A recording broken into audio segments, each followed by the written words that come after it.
So, folks, it seems like it is, I want to say 1950s over at Fox News, but I think it might even be closer to the 1450s. I'm not even sure.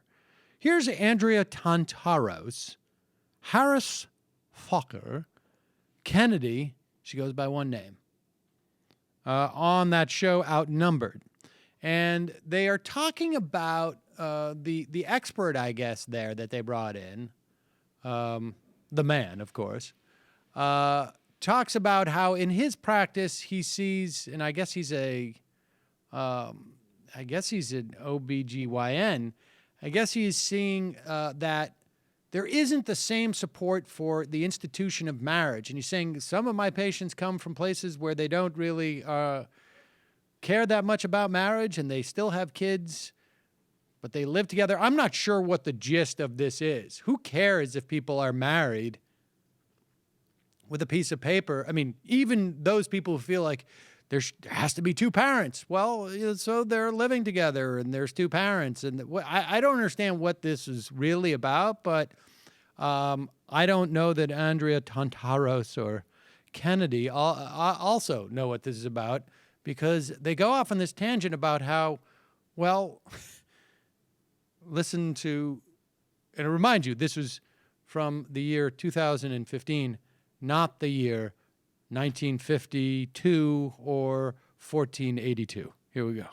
I think that's absolutely right. And if you look at the statistics, Harris, men specifically are opting out of marriage. I mean, this is a term that's been dubbed by Breitbart as the sexodus. All right, so I get into lots of trouble when I pipe up because I was raised by Shirley and Bob, and this is how they raised me. Oh, Bob and Shirley. I know. I love them. I mean, it's all about the milk and the cow. I don't think there's a lot of pressure on men to get married because we are much more sexually free society.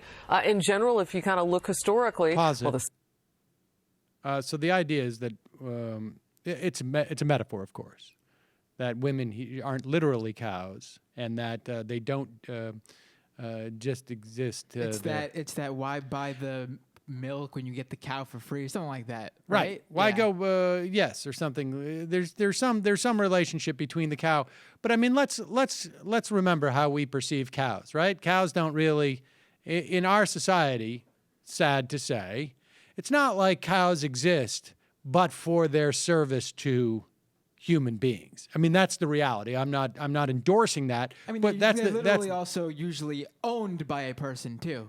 Right. They're someone's property. Right. So there's that. But why with the cow's giving you the milk for free? Why marry the cow, I guess. Go ahead. 70s were pretty wild. But, I mean, Do tell, Harris. Yacht rock. I was in grade school, hello. But what I'm saying is, as a society, are we, and it's a question really for the doctor, too, are we really at a point where, sex and marriage don't have to go together anymore, obviously. It used to be part of a song that rhymed. But we've gotten away from that. Guys just don't feel the pressure anymore. Well, and Kennedy, women have been encouraged to give it up, as Harris talks about, freely with the rise of feminism, have sex like a man. So they're doing this, and they're not making the guy step up to put a ring on it. No, and they are... Pause it. No, I'm not quite clear exactly what it is. I mean, where exactly does that ring go? I'm not sure.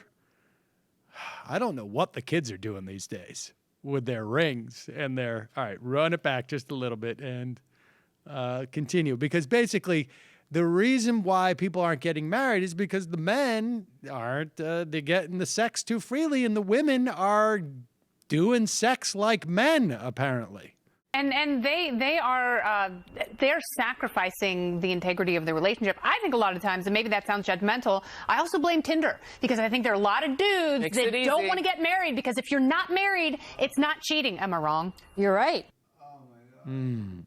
Actually, I think most people would say if you're in a committed relationship and you've agreed to be monogamous, even if it's not marriage, it's cheating. A. B. You blame Tinder? Came out like 2 years ago, Tinder. I really like how she slid that in there. They were like in the 40s and the 50s, and then all of a sudden at the end she's like, and unless you're legally married, I mean, don't expect me not to cheat on you, buddy. Right, exactly. That was a great flip. Little jujitsu there from the. I hope Mr. Kennedy watched that program. All right. Well, there it is. I mean, just wanted to let you know that that's out there. So, unbelievable.